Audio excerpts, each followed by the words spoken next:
Assalamualaikum warahmatullahi wabarakatuh. Kembali lagi bersama saya Rian Agustian di program Dua Sisi podcastnya IJTI Korda Bandung. Hari ini saya kedatangan tamu yang sangat-sangat istimewa, jauh dari ujung Kabupaten Bandung. Beliau merupakan orang Kertasari asli, lahir di Kertasari, CS-na ketua IJTI, anu pasti eta. Siapakah tamu istimewa hari ini yang datang ke podcast Dua Sisi ini? Kita sambut saja Bung Rifki Pauji Wilujeng Sumping. Bung Rifki. Damang. Alhamdulillah. Damang, Kang Rian. Hari ini kegiatan apa, Bung Rifki? Saya panggilnya Bung atau Akang atau AA? Saya biasa panggil Bung aja. Bung aja ya. Oke. Biar lebih akrab begitu ya. Siap. Bung Rifki, hari ini kegiatan padat sekali ya? Lumayan padat lah. Kebetulan tadi habis dari Bala Endah kegiatan, terus barusan nerima audiensi dari Porpeling, Forum Pemuda Pecinta Lingkungan. Oke. Nah baru ke sini, dan habis dari sini kita bukber sama anak-anak Karang Taruna. Wih, mantap. Jadi lintas organisasi ya? Iya, Bung betul, Rifki? alhamdulillah. Beliau merupakan ketua KNPI Kabupaten Bandung. Udah menjabat berapa lama? Nah, sekarang udah hampir 2 tahun setengah lah. 2 tahun setengah. Dari, Dua periode? Apa satu? Baru 1 periode. Satu periode. Oke. Kita doakan 2 periode ya. Karena eksistensi KNPI ini di bawah kepemimpinan Bung Rifki sangat eksistensi di sosial medianya. Woi, keren pokoknya. Makanya kita collab hari ini dengan Bung Rifki sebagai ketua KNPI. Bung, saya mau nanya nih, riwayat pendidikan Bung Rifki sendiri dari mana asal muasalnya? Mungkin pemirsa di rumah ingin tahu dari mana muasalnya. Ya, alhamdulillah sebelumnya terima kasih sebelumnya buat IJTI yang sudah mengundang saya, suatu kehormatan bisa hadir di sini, karena saya juga sempat melihat beberapa flyer yang kemudian hadir di Dua Sisi ini adalah para narasumber. Iya. Dan alhamdulillah tanpa diminta ini juga saya dipanggil untuk kemudian ikut berdiskusi juga di sini dan sedikit sharing, insya Allah. Dan sekali lagi saya ucapkan terima kasih terlebih dahulu buat IJTI dan tentunya selamat sore buat para warga Kabupaten Bandung yang menjadi pendengar atau penonton setia dari Dua Sisi. Oke, alhamdulillah sebenarnya Kang Rian, saya lahir dari Kertasari, dari tepatnya di Desa Ciberem, Kampung Lebak Sari. Nah kebetulan sekolah dari TK sampai SMA saya di Kertasari. Nah baru pas kuliah saya coba mentasila itu mah ke Kota Bandung. Mentasila Kota Bandung, saya kuliah di Universitas Muhammadiyah Bandung. Tentunya, dan sekarang lagi mencoba juga di S2 di IKOPIN. Ambil jurusan apa? Manajemen. Beasiswa atau? Alhamdulillah kalau pas waktu sekolah dari SMP sampai SMA dapat beasiswa, termasuk juga pas kuliah. Pas kuliah juga saya dapat beasiswa, hanya bayar pas wisudaan aja. Jadi dari awal sampai akhir alhamdulillah gratis gitu loh, gratis dan dapat beasiswa. Ternyata Bung Rifki prestasinya sangat menonjol. Oke, lanjut Bung.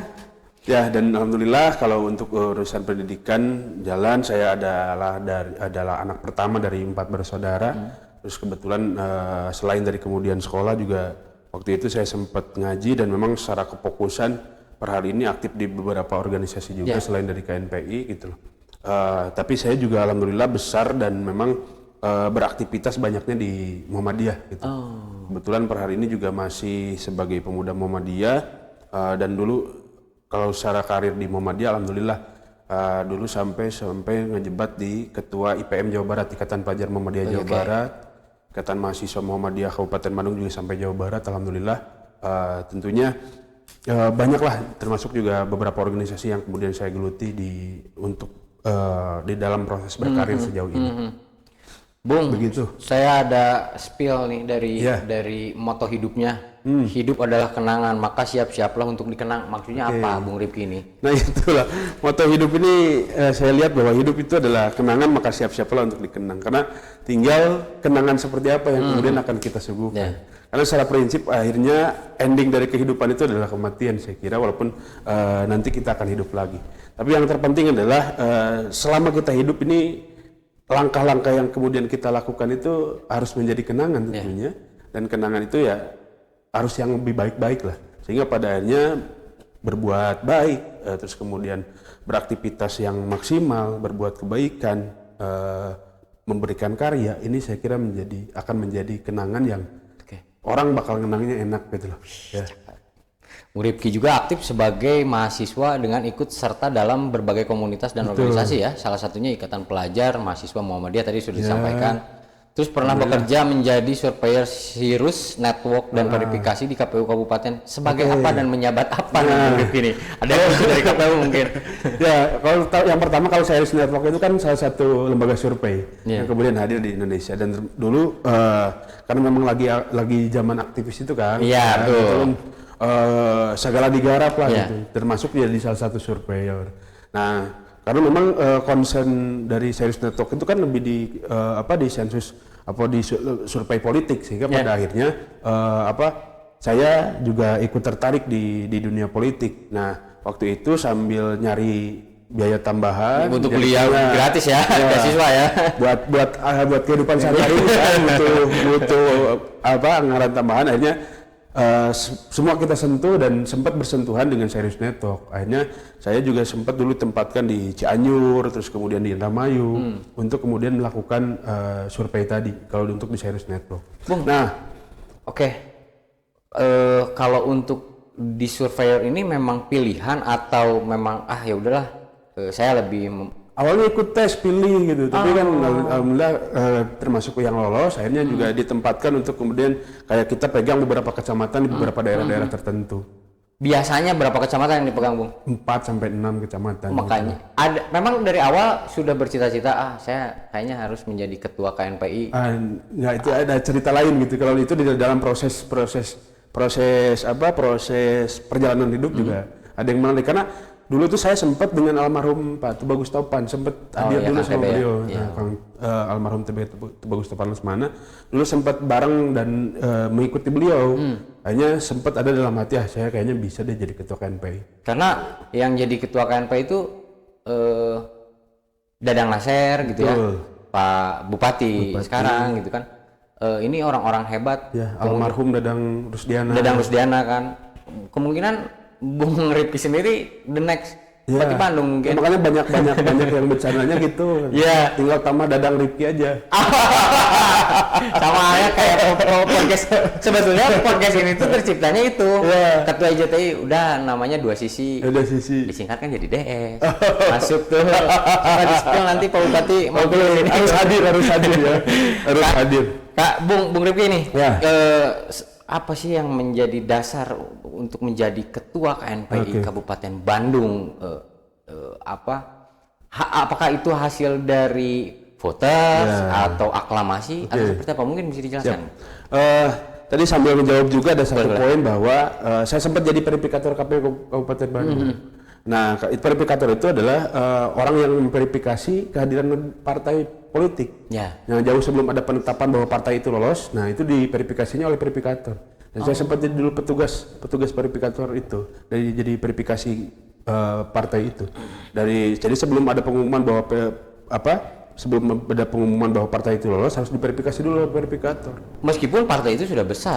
Sekalipun sudah besar. Karena dengan persyaratan yang baru, dengan persyaratan yang kemudian harus diperbaiki, itu harus itu ada di lini sektornya Bung Rifki saat itu waktu itu di Terus apa Kang yang menjadi ini Bung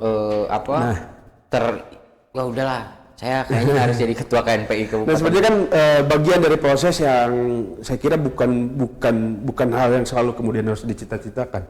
Tapi saya tetap menganggap bahwa menjadi ketua KNPI ini juga bagian dari jalan hidup yang kemudian harus ditempuh. Sehingga pada akhirnya ketika ngobrolin cita-cita ini masih mungkin step yang pendek, jauh sebelum cita-cita yang kemudian lebih besar. Nah, bagian dari jadi ketua KNPI ini bagian proses yang kemudian saya nikmati dengan segala hal yang kemudian sudah kita lakukan. Tentunya ketika ngobrolin KNPI memang mungkin bagi sebagian orang itu menganggap bahwa KNPI itu mahal, KNPI itu elit, KNPI itu eksklusif ya.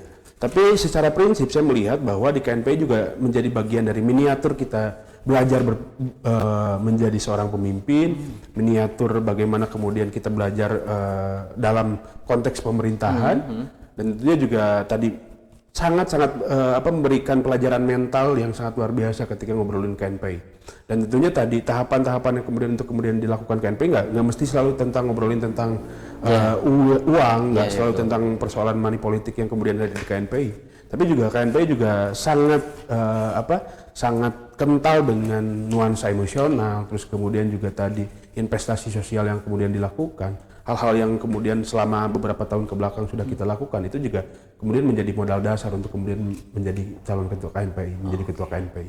Saat itu pemilihan, Bung? Pemilihan, alhamdulillah pemilihan. Berapa calon tuh yang? Waktu itu 2 calon. 2 calon ya?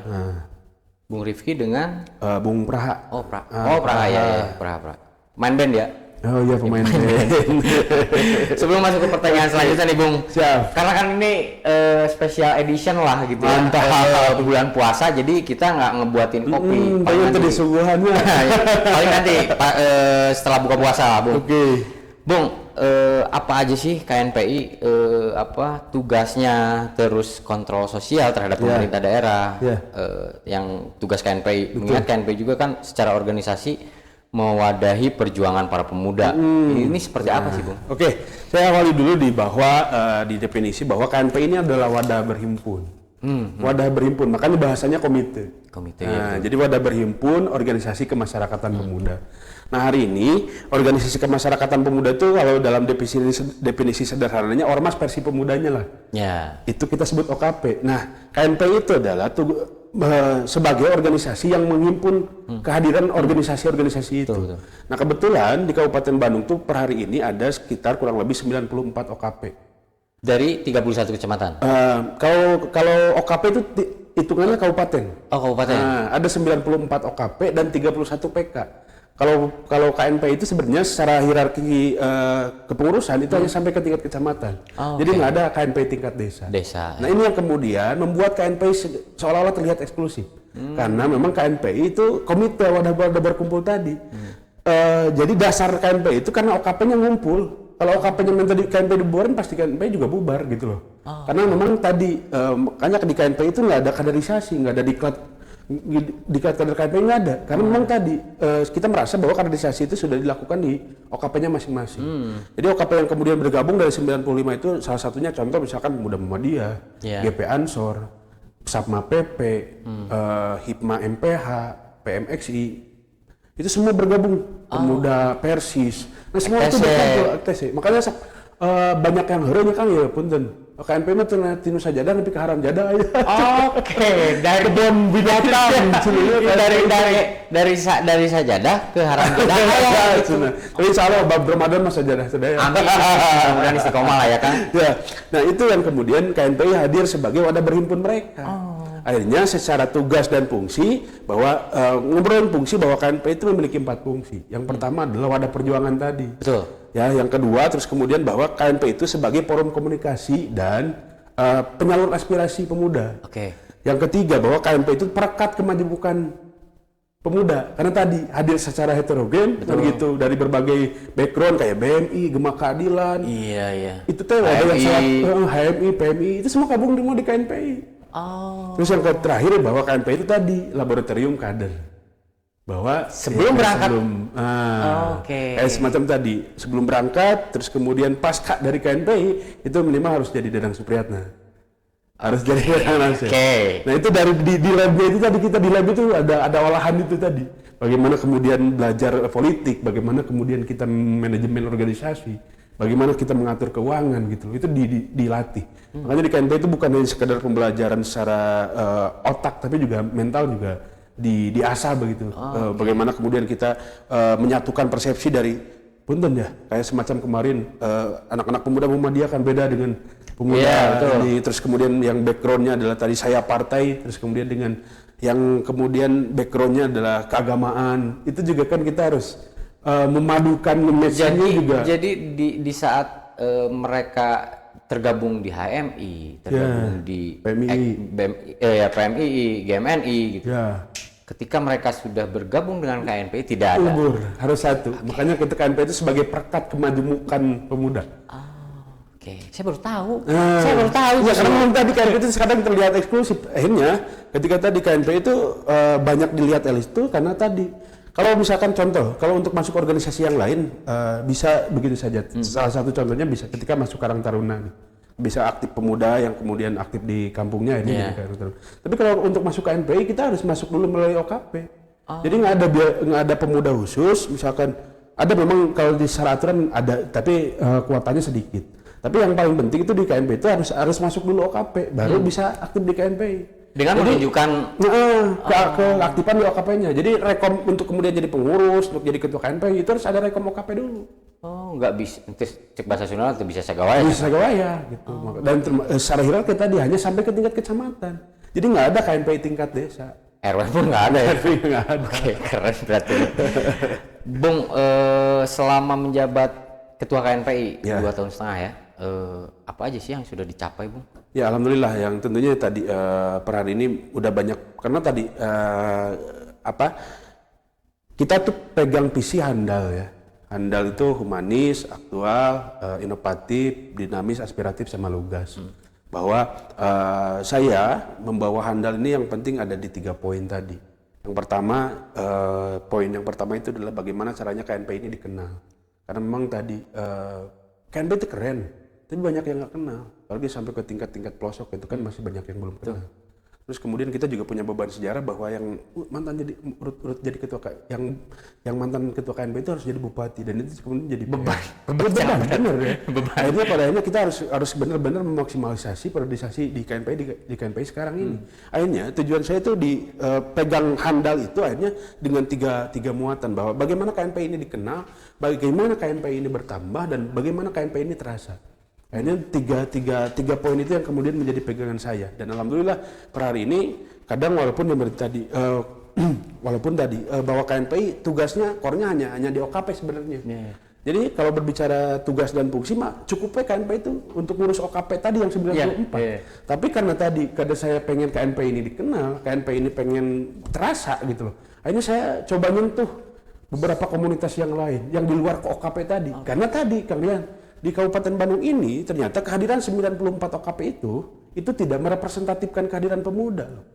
Akhirnya kalau kita ngukur dari kehadiran 94 OKP yang hadir, itu paling hanya 20%-an dari pemuda yang ada di Kabupaten Bandung.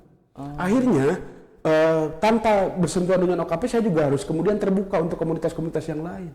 Dengan pemuda-pemuda yang lain kayak semacam Mojang Jajaka, itu kan belum tersentuh karena bukan bagian dari OKP. Iya benar ya. Saya sempat itu saya pernah baca itu tuh di salah satu artikel di media online. Betul. Untuk Mojang Jajaka pun tidak bisa ya, Mas? Tidak bisa, karena bukan bagian kayak BEM, itu kan bukan juga. Akhirnya saya per hari ini dengan keleluasaan dan dengan posisi yang kemudian saya pegang, hari ini saya coba terbuka untuk itu. Dan termasuk juga ini yang kemudian selalu menjadi kajian menarik ya. Mudah-mudahan juga diperhatikan oleh beberapa terkhususnya Dinas Pemuda Olahraga. Yang pertama bahwa ketika kita ngobrolin indikator dalam penentuan anggaran begitu ya, ternyata kalau untuk bidang keolahragaan itu lebih mudah karena indikatornya medali. Ya benar. Nah, beda kalau ukuran kepemudaan itu kita belum siapin indikator. Dan gini, Bung Rifki, stigma kepemudaan tuh karena ya mungkin KNPI menaungi beberapa OKP kan. Salah satunya diantaranya ya FTC, Monreker, Brigade. Itu kan stigma itu pasti akan apa mungkin ke distrik itu atau seperti apa nih, Bung? Iya, makanya pada akhirnya dalam konsepsi program yang kemudian saya pegang per hari ini, bagaimana agenda-agenda KNPI ini selalu hadir dengan produk. Akhirnya kita bikin buku, kita bikin batik, kita merangkul seluruh elemen pemuda. Dimulai dari kemarin, termasuk dengan Ketua IJTI, kita sempat akomodir pemuda yang suka Tamiya. Kan itu sebenarnya jauh di luar KNPI. Kemarin kita baru terima dan support kegiatan pemuda yang suka reptil begitu. Kan itu jauh dari konteks per-KNPI. Betul. Duta Baca, Duta Pajak, kemudian Mojang Jajaka. Ini kemudian semua kita rangkul alhamdulillah dalam periode saya. Dan tentunya juga kemudian kita hadirkan, termasuk juga agenda-agenda sosial juga tidak hilang. Kita coba bangun beberapa MCK, bangun juga beberapa jembatan di Cimenyan gitu loh. Semua pada akhirnya sebagai bagian dari saya tetap memegang teguh bahwa salah satu fungsi dan tujuan KNPI atau fungsi KNPI ini adalah sebagai forum komunikasi dan penyalur aspirasi. Akhirnya KNPI juga harus kemudian menjadi mediator bagi teman-teman. Karena saya memandang Kang Rian gini, bahwa kita juga melihat ya beberapa OPD yang kemudian hadir di Pemda itu sebenarnya sudah sangat siap. Cuman masalahnya di Kabupaten Bandung ini adalah tadi SDM yang nggak tahu bagaimana cara menyampaikan. Karena tadi forum kemudian Musrembang aja, Musdes misalkan, itu ternyata nggak cukup mewakili kehadiran keinginan seluruh masyarakatnya, terutama pemuda. Akhirnya bagaimana KNP ini juga harus menjadi mediator untuk kemudian menjadi penyambung lidah masyarakat, menjadi kepanjangan tangan dari pemerintah. Jadi kemudian kita posisinya di tengah-tengah nih. Betul. Karena ternyata keinginan masyarakat kita itu sebenarnya sederhana. Cuman mereka masalah di SDM Kabupaten Bandung ini nggak tahu cara menyampaikannya gimana. Nah akhirnya KNPI tadi kita berharap bahwa setiap pemuda ini kemudian aktif untuk kemudian berorganisasi, baik itu bentuknya dari komunitas maupun organisasi formal gitu ya. Sehingga kemudian pada akhirnya KNPI bisa dengan mudah untuk kemudian mewadahi, menampung dan kemudian menyalurkan aspirasi mereka. Sangat menggebu-gebu ya Kang Bung Rifki ini menjelaskan soal KNPI. Saya the next ya Pak Dadang. Cuman tinggal ditambahin Dadang depannya ya. Dadang Rifki. Bung, ini sejauh ini dari kacamata pribadi lah Bung Rifki, apa ada minat terjun ke politik? Ya insya Allah minat lah. Karena sebelum ini Kang Rian, ya juga saya tadi jadi spill, saya juga mantan caleg di salah satu partai. Iya, kalau nggak salah di kota ya? Iya, di kabupaten, di dapil. Dari PAN ya? Iya benar. Gitu. Iya. Tapi gagal, karena waktu itu juga secara kesiapan belum siap lah. Cuman sekarang, ya layaknya pemuda yang baru. Pemuda biasa lah. Baru tas gitu kan. Oke. Karena ya tadi insya Allah dari di KNP juga bukan hanya pada ruang politik saja. Hari ini coba kita bangun pada ruang-ruang yang lain, ekonomi, bisnis, gitu, sosial. Nah, Bung, kalau untuk bisnis sendiri nih di KNPI, apakah ada anggota dari KNPI sendiri yang menjadi inisiator, terus dia membuka peluang untuk kawan-kawan di KNPI sendiri? Apakah itu sudah dilaksanakan? Nah sejauh ini kita baru upaya pengembangannya baru di internal saja. Karena memang tadi kita juga sempat mengadakan inkubasi bisnis yang kemudian kita juga menseleksi ada kurang lebih sekitar 60 peserta. Terus kemudian kita kasih modal. Walaupun ya tadi tidak bermaksud untuk kemudian menyaingi program Pak Bupati dengan dana bergulirnya, kita juga ngasih modal buat teman-teman yang kemudian punya kompetensi usaha yang kemudian maksimal. Dan kita waktu itu pernah mengadakan kegiatan inkubasi bisnis dan ya tadi supaya karena memang kejaran saya bahwa setiap program yang kemudian dilaksanakan oleh KNPI ini harus berbentuk produk. Akhirnya kita menghasilkan 60 UMKM yang kemudian di bawah binaan KNPI itu ada sampai sekarang gitu, walaupun ya masih kecil-kecilan. Terus kemudian juga kita punya pemuda bertani, kebetulan kita punya beberapa lahan termasuk lahan pembibitan di Kertasari yang kemudian dikelola oleh KNPI. Termasuk juga ada beberapa demplot perikanan yang kemudian hari ini juga dikelola oleh anak-anak KNPI gitu loh. Berarti program unggulan dari KNPI sendiri banyak ya Bung ya, yang memang skala prioritas untuk pemuda gitu kan. Ya memang harus terintegritas juga ya. Betul. Dengan semua elemen, bukan hanya dengan pemerintah, tapi dengan seluruh masyarakat yang ada di Kabupaten Bandung ya. Bung, ada ajakan nggak atau semacam kepada masyarakat khusus para pemuda di Kabupaten Bandung untuk bersama-sama untuk memajukan, karena Kabupaten Bandung ini secara luasnya 31 kecamatan ya. Nah ini mungkin ada ajakan lah sedikit gitu Bung, untuk teman-teman pemuda di luar sana. Ya tentunya saya mengajak kepada seluruh pemuda di Kabupaten Bandung untuk kemudian sama-sama kita berperan aktif gitu, ikut kemudian tadi memperkenalkan diri supaya kemudian apa yang kemudian menjadi potensi dan kompetensi kita itu bisa terberdayakan, dan tentunya tadi melalui KNPI teman-teman bisa kemudian datang bersama kami ataupun teman-teman memiliki komunitas, memiliki organisasi, memiliki kumpulan atas nama pemuda yang kemudian ingin berkolaborasi dengan KNPI, insya Allah KNPI akan siap support hadir untuk kemudian membersamai teman-teman. Dan tentunya KNPI dengan 94 OKP-nya saya kira masih kurang untuk kemudian sama-sama kita memberikan kontribusi terhadap pemerintah Kabupaten Bandung. Makanya dari itu saya mengajak teman-teman untuk kemudian berperan aktif dengan disiplin ilmunya masing-masing, dengan passionnya masing-masing untuk kemudian memberikan yang terbaik untuk pemerintah Kabupaten Bandung. Dan tentunya teman-teman juga bisa berkolaborasi, bersinergi untuk kemudian bekerja sama bersama DPD KNPI Kabupaten Bandung. Bung, mungkin satu lagi bagi para pemuda yang mau mendaftarkan diri nih yang jadi keanggotaan KNPI, dia udah masuk ke OKP atau apa gitu. Nah, kebetulan ada website resminya nggak ada? kebetulan KNPI itu ada Instagram, ada websitenya juga ada. Nanti mudah-mudahan saya bisa Mana? Silakan Bung, bisa share ke di-sharein Isti. aja. Nanti bisa connect ke Kamil. Nah, karena tadi Kang Frian, saya nggak bisa ngajak bahwa untuk kemudian aktif di KNPI itu karena memang ya KNPI ada syaratnya. Ya, betul. Ya. Tapi paling minimal KNPI kali ini saya mencoba terbuka untuk seluruh pemuda Kabupaten Bandung yang pengen collab sama KNPI, insya Allah yuk kita kolaborasi aja lah. Kita bisa Apa tadi tuh? Itunya tuh tagline-nya tuh? Handal. Oke. KNPI. Nah, ini bisa kita kolaborasi lah. Kita support. Makanya saya mau kegiatan apapun itu masih selama atas nama pemuda kita bantu. Dan termasuk juga saya ingin memberitahukan kepada pemuda Kabupaten Bandung bahwa insya Allah kok lahan-lahan terus kemudian area yang kemudian tersedia di Kabupaten Bandung juga sudah cukup layak gitu. Betul. Dan insya Allah ketika memang misalkan hari ini masih ada yang terkendala persoalan komunikasi dan administrasi, insya Allah KNPI bantu. Karena saya sok rada nyeri hati kan kalian paribasa cenah di Kabupaten Bandung teh ruang cenanya ruang. Enggak bohong. Ya. Jujur ya. Secara luas, ya, kabupaten luas. Nah, cuman kemungkinan malu-malu mungkin. Perlu diajak kayaknya. Bisi jeung oge ya oknum karena KNPI kudu.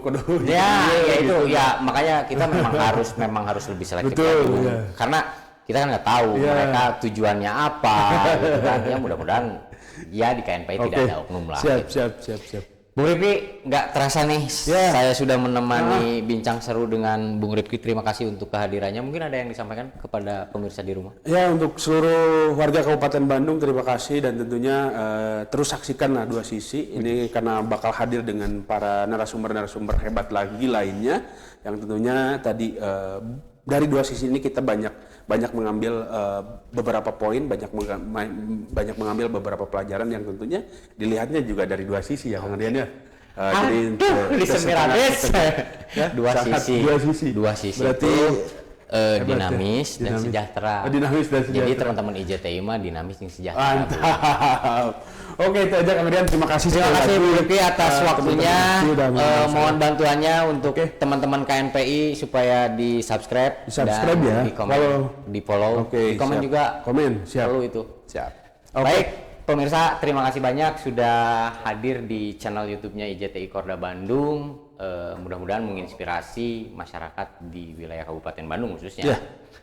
Lebihnya seluruh Indonesia. Saya pamit undur diri. Terima kasih dan jangan lupa like, komen, dan subscribe.